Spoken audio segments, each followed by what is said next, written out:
अस्सलाम वालेकुम। मेरा नाम है फ़रहान नज़र। हमने 9.1 एक्सरसाइज जो है एफएससी पार्ट 1 की पिछले लेक्चर्स के अंदर डिस्कस किया था। तो क्वेश्चन 7 तक जो हमने कर लिए हुए हैं। तो आज हम क्वेश्चन स्टार्ट करेंगे। Question number 8। क्वेश्चन नंबर 8 में हमें कह रहा है जी कि find the radius of the circle. कहता है एक सर्कल आपके पास, उसका आपने क्या फाइंड करना है, रेडियस फाइंड करना है। In which the arms of a central angle of measure radian. ठीक है, कहता है कि वो जो सर्कल जिसका रेडियस हमें फाइंड करना है, कहता है उसका जो एंगल है, ठीक है, वो हमें रेडियंस के अंदर दिया गया है। ठीक है, यानी कि in which the arms of a central angle of measure radian cut off an arc of length 35 centimetre. कहता है कि जिस सर्कल का आपने रेडियस फाइंड करना है उसका आपको जो एंगल दिया गया है वो 1 रेडियन दिया गया है। ठीक है, आर्क ऑफ लेंथ यानी कि जो लेंथ है आर्क की वो कितनी दी गई है आपको, 35 सेंटीमीटर। तो क्वेश्चन हम स्टार्ट करते हैं जी।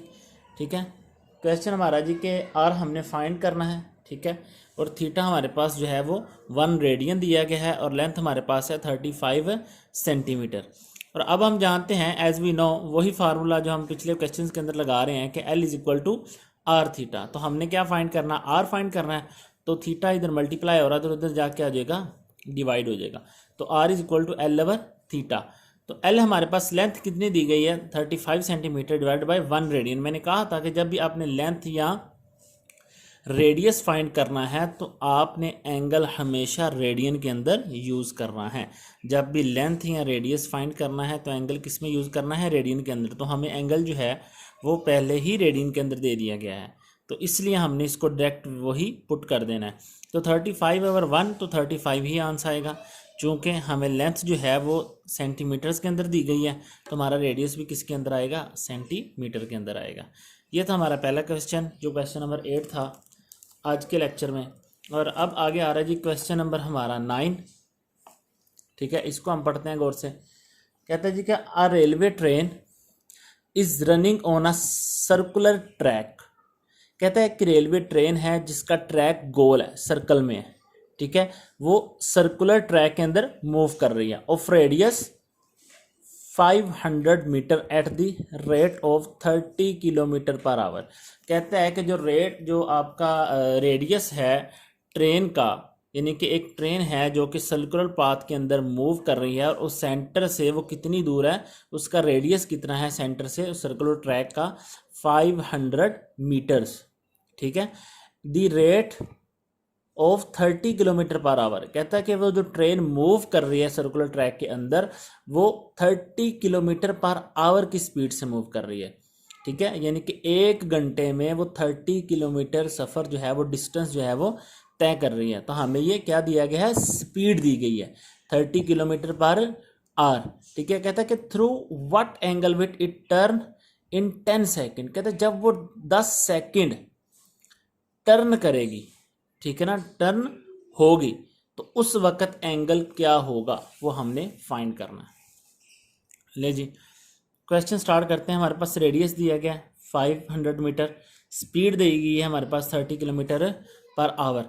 अब देखिए हमें कैसे पता चला कि हमें स्पीड गिवन दी गई है, क्योंकि हम जानते हैं कि speed is equal to distance over time. ठीक है, तो हमें स्पीड जो दी गई है, कहता है जी कि 30 किलोमीटर पर आवर, यानी कि ऊपर वाले की चीज़ है आपकी डिस्टेंस है, आवर क्या आपका टाइम है, यानी कि डिस्टेंस ओवर टाइम हमारे पास क्या होता है, स्पीड होता है। तो इससे हमें पता चल रहा, आपने जो है वो 9th क्लास में भी ये फार्मूला पढ़ा होगा फिजिक्स के अंदर के v is equal to S over T, यानी कि speed is equal to distance over time. ठीक है, तो सबसे पहले हमें पता है कि 9th के अंदर भी हम जो है वो स्पीड को किलोमीटर पर आवर में यूज़ नहीं करते थे, हम इसको मीटर पर सेकेंड में कन्वर्ट करके इसको यूज़ करते थे। तो सबसे पहले हमने किलोमीटर पर आवर को मीटर पर सेकंड के अंदर कन्वर्ट करना है। अब ये जो कुछ चीज़ें मैंने लिखी हुई हैं ये आपके लिए जानना बहुत ज़्यादा ज़रूरी है कि हमारे पास सबसे छोटी जो क्वांटिटी होती है वो मिलीमीटर होती है, उससे बड़ी जो होती है वो सेंटीमीटर, उससे बड़ी जो होती है वो मीटर होती है और सबसे बड़ी किलोमीटर। ठीक है, जब आपने मिलीमीटर टू सेंटीमीटर जाना है तो डिवाइडेड बाय 10 करना है। जब सेंटीमीटर टू मीटर जाना है तो डिवाइडेड बाय 100 करना है। जब मीटर टू किलोमीटर जाना है तो डिवाइडेड बाय 1000 करना आपने, ठीक है। जब आपने किलोमीटर को मीटर में चेंज करना है तो मल्टीप्लाई बाय 1000, जब मीटर को सेंटीमीटर में चेंज करना है तो मल्टीप्लाई बाय 100, जब सेंटीमीटर को मिलीमीटर में चेंज करना है तो मल्टीप्लाई बाय 10। ये वो चीज़ें हैं जो बच्चे जो है वो अक्सर भूल जाते हैं, इसलिए मैंने ये लिखी हैं, ठीक है, ताकि आपको इजीली समझ आ सके कि हमने इसको कन्वर्ट कैसे करना है। तो एक बात आपने माइंड में रखनी है कि जब भी आपने छोटी क्वांटिटी से बड़ी की तरफ जाना है तो हमेशा डिवाइड करना है, और जब भी हमेशा बड़ी क्वांटिटी से छोटी की तरफ आना तो हमेशा मल्टीप्लाई करना है, ठीक है। इसी तरह मैंने सेकंड, मिनट और आवर का भी लिखा हुआ है कि जब सेकंड टू मिनट जाना है तो डिवाइड 60, जब मिनट टू आवर जाना है तो डिवाइड 60, जब सेकंड टू डायरेक्ट आवर जाना है तो 60 मल्टीप्लाई 60 दोनों को डिवाइड कर देना है, ठीक है। और जब आवर टू मिनट जाना है मल्टीप्लाई 60, जब मिनट टू सेकंड जाना मल्टीप्लाई 60, और जब आवर टू डायरेक्ट सेकंड जाना है तो 60 मल्टीप्लाई 60, ठीक है जी। जब छोटी सी बड़ी क्वांटिटी की तरफ जाना है तो आपने हमेशा डिवाइड करना है, जब बड़ी से छोटी की तरफ आना तो हमेशा मल्टीप्लाई करना है, ठीक है। अब आपको इजीली समझ आ जाएगा कि first we convert speed from kilometre per hour to metre per second. सबसे पहले हमने स्पीड जो है हमें दी गई है उसको हमने मीटर पर सेकंड के अंदर कन्वर्ट करना है, ठीक है जी। ये देखें जी, अब हमारे पास जो स्पीड दी गई है 30 किलोमीटर पर आवर। अब 1 किलोमीटर के अंदर कितने मीटर्स होते हैं? 1000 मीटर होते हैं। मैंने अभी बताया था कि किलोमीटर को मीटर में चेंज करने के लिए हमें किससे मल्टीप्लाई करना है? 1000 के। किलोमीटर को मीटर में चेंज करने के लिए किससे मल्टीप्लाई करना है? 1000 के साथ, ठीक है जी। तो हमने किलोमीटर को जो है वो चेंज किया तो हमारे पास आ गया 1000 मीटर्स। अब 1 आवर के अंदर कितने सेकंड होते हैं? 60 मल्टीप्लाई 60 सेकंड, यानी कि 3600 सेकंड्स होते हैं। तो हमने इसको सेकंड्स में कन्वर्ट कर लिया, क्योंकि आवर बड़ी क्वांटिटी है, जब इसको छोटी की तरफ लेके जाएंगे सेकंड की तरफ तो मल्टीप्लाई करेंगे, ठीक है जी। अब हमारे पास इसको सॉल्व करने पर आंसर आ गया जी 25/3 मीटर पर सेकंड। ये तो हमारे पास आ गई स्पीड, ठीक है। अब लेंथ फाइंड करनी है हमने, ठीक है, 10 सेकंड की। तो जितनी हमारी स्पीड आई है उसको 10 से मल्टीप्लाई कर दे तो 10 सेकंड्स की लेंथ आ जाएगी, ठीक है। जब सर्कुलर ट्रैक पे 10 सेकंड ट्रेन मूव करती है तो तब हमारे पास जो टोटल लेंथ है वो कितनी आ जाती है? 250/3 मीटर, यानी कि इतना वो डिस्टेंस तय करती है, ठीक है। तो हमने फाइंड क्या करना था? अभी एंगल फाइंड करना था कि उस वक्त एंगल क्या बन रहा है। तो हम जानते हैं L = r थीटा, और थीटा आ जाएगा L/r, ठीक है। और L हमारे पास क्या है? 250/3, यानी कि 250/3, और R हमारे पास क्या है? 500 मीटर्स, जो हमने रेडियस पहले बता दिया हुआ है। अब इसको मल्टीप्लाई करेंगे तो 1500 आ जाएगा। अब इसको डिवाइड करेंगे तो हमारे पास आ जाएगा 1 आवर 6 रेडियन, यानी कि जब भी सर्कुलर ट्रैक के अंदर ट्रेन जो है वो मूव करेगी 10 सेकंड, ठीक है, तो उस वक्त डिस्टेंस ये तय करेगी और एंगल ये बनेगा। क्योंकि एंगल हमने रेडियंस के अंदर फाइंड करना था, इसलिए रेडियंस के अंदर हमने इसको लिखा, ठीक है जी। अब नेक्स्ट क्वेश्चन पढ़ लेते हैं जी। क्वेश्चन नंबर हमारा आ रहा है जी 10। कहता है जी कि a horse is tethered to a peg by a rope of 9 metre. कहता है एक घोड़ा है जो कि एक लकड़ी का कोई भी चीज़ ले ले लकड़ी की, जो कि ज़मीन के अंदर गाड़ी हुई है, ठीक है, उसके साथ एक घोड़ा जो है वो जोड़ा गया है, ठीक है। अब वो जो घोड़े की रस्सी है, घोड़ा की रस्सी जो है उस पेग से जो है, ठीक है, वो कितनी दूर है? 9 मीटर दूर है, ठीक है। फॉर एग्जांपल अगर मैं आपको वैसे ही बताने की कोशिश करूं थोड़ा सा, तो देखें जी कि यहाँ पे हमारा रोप है, ठीक है, यहाँ पे घोड़ा हमने बांध दिया हुआ है यहाँ से रस्सी के साथ, ठीक है, ऐसे। तो कहता है जी कि ये जो आपका पेग जो है ना, ये वाला, ठीक है, जो लकड़ी का आपने ज़मीन के अंदर गाड़ा हुआ है, ठीक है, उससे घोड़े का जो डिस्टेंस है ना, ये वाला, ठीक है, ये हमें दिया गया है 9 मीटर, यानी कि ये लेंथ दी गई कितनी? 9 मीटर, ठीक है। अब आगे वो क्या बात कर रहा है? कहता है जी कि it can move in a circle with the peg as centre, ठीक है। कहता है कि घोड़ा चूंकि पेग सेंटर के अंदर है तो घोड़ा जो है वो सर्कुलर मूव करेगा, ऐसे पेग के इर्द गिर्द ऐसे मूव करेगा। कहता है if the horse move along the circumference of the circle. कहता है जब वो सर्कमफ्रेंस में मूव करे सर्कल के अंदर, कीपिंग द रोप टाइट, ठीक है ना, क्योंकि रोप जो है वो मतलब कि टाइट है हमारा। How far will it have gone when the rope has turn through an angle 70 degree. कहता है जब हमारा जो घोड़ा है वो सर्कुलर पाथ के अंदर जो मूव कर रहा है, ठीक है ना, उस वक्त जो एंगल बन रहा है, फॉर एग्जांपल ये हमारा घोड़ा जो है सर्कुलर पाथ के अंदर ऐसे मूव कर रहा है, ठीक है। कहता है कि घोड़े ने इतना मूव किया कि हमारा जो है वो पेग से एंगल कितना हो गया, 70 डिग्री। तो कहता है फिर आपने फाइंड ये करना है, ठीक है, कि घोड़े ने जो है वो कितना डिस्टेंस तय किया, यानी कि कितनी लेंथ जो है उसने कवर की। तो ये इसमें हमने फाइंड करना है। दोबारा सुन लें, हमारा एक पैग है, उसके साथ हमने एक घोड़ा बांधा हुआ, घोड़ा यहाँ से स्टार्ट होता है, ठीक है ना, यहाँ से ले लें या यहाँ से ले लें, यहाँ से घोड़े का जो रस्सी का डिस्टेंस है वो 9 मीटर है। कहता है घोड़ा यहाँ से मूव करके यहाँ तक आता है, इतना मूव करता है सर्कुलर पाथ के अंदर कि एंगल जो है जहाँ पे सेंटर है वहाँ पे एंगल 70 डिग्री बन रहा है। तो इतना घोड़ा जो है वो मूव कर रहा है, तो जब 70 डिग्री एंगल तक वो मूव करेगा तो उस वक्त लेंथ फाइंड करें, लेंथ कितनी होगी, ठीक है जी। तो सिंपल हम जानते हैं R is equal to 9 metre, यानी कि हमें ये रेडियस दिया गया है, थीटा हमारे पास 70 डिग्रीज़ है। तो हमने इसको फर्स्ट जो है इसको कन्वर्ट करना है रेडियंस के अंदर। मैंने कहा था कि जब भी लेंथ फाइंड करनी है या रेडियस फाइंड करना है, आपने हमेशा जो एंगल है वो रेडियन के अंदर कन्वर्ट करके यूज़ करना है, ठीक है जी। तो इसको हमने मल्टीप्लाई पाई बाई 180 कर दिया, तो थीटा हमारे पास आ गया 7/18 पाई।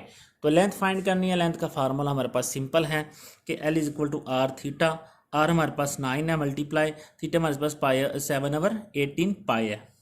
अब पाई की वैल्यू यहाँ पे 3.142 यूज़ करेंगे आप, ठीक है। तो इसको सॉल्व करने पर हमारा आंसर आता है जी लेंथ इज इक्वल टू 10.99, ठीक है। अब ये अप्रोक्सीमेटली होता है 11, तो 11 मीटर आपकी लेंथ आ गई। अब हम बताएंगे जी the horse will covered 11 metre distance, ठीक है। आपने ये समझना है, जो मैं आपको समझाने की कोशिश कर रहा हूँ, कि जब भी आपका घोड़ा अगर इस पॉइंट पे है तो इतना मूव करे कि आपका ये एंगल 70 डिग्री बन जाए, तो तब बताना आपने ये है कि ये जो कितनी लेंथ, जो कितना डिस्टेंस उस घोड़े ने तय किया है जब आपका 70 डिग्री एंगल बना, ठीक है। तो हमने बता दिया कि भाई 11 मीटर डिस्टेंस पे हमारा एंगल कितना बना, 70 डिग्री बना, ठीक है जी। अब क्वेश्चन नेक्स्ट स्टार्ट करते हैं। ले जी, हमारा क्वेश्चन नंबर 11 है। कहता है जी कि the pendulum of a clock is 20 centimetre. The pendulum of a clock is 20 centimetre long. कहता है एक पेंडुलम आपके पास, ठीक है, उसका जो आपका रेडियस है पॉइंट से लेकर वो कितना है, 20 सेंटीमीटर, यानी कि वो लेंथ है उसकी। And it swing through an angle 20 degree. कहता है उसको 20 डिग्री एंगल से छोड़ा गया ईच सेकेंड, हर सेकेंड के अंदर। कहता है कि how far does the tip of the pendulum move in 1 second. कहता है आपने ये बताना है कि वो पेंडुलम 1 सेकेंड के अंदर कितना मूव करेगा, यानी कि उसका डिस्टेंस कितना तय करेगा, वो लेंथ क्या होगी उसकी।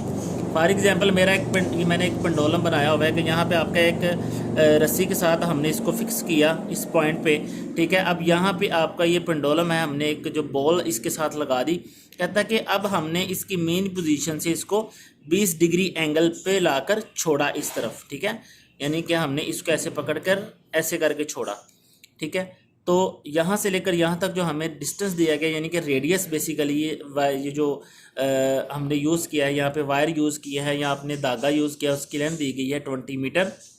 तो ये आपका रेडियस है, तो यहाँ पे एंगल हमारे पास 20 डिग्री है। तो कहता है कि जब हमने यहाँ से इसको छोड़ा इस तरफ, तो कहता है कि 1 सेकेंड के अंदर अगर ये यहाँ पहुँचा है तो लेंथ कितनी तय की इसने, यानी कि इसने डिस्टेंस कितना तय किया।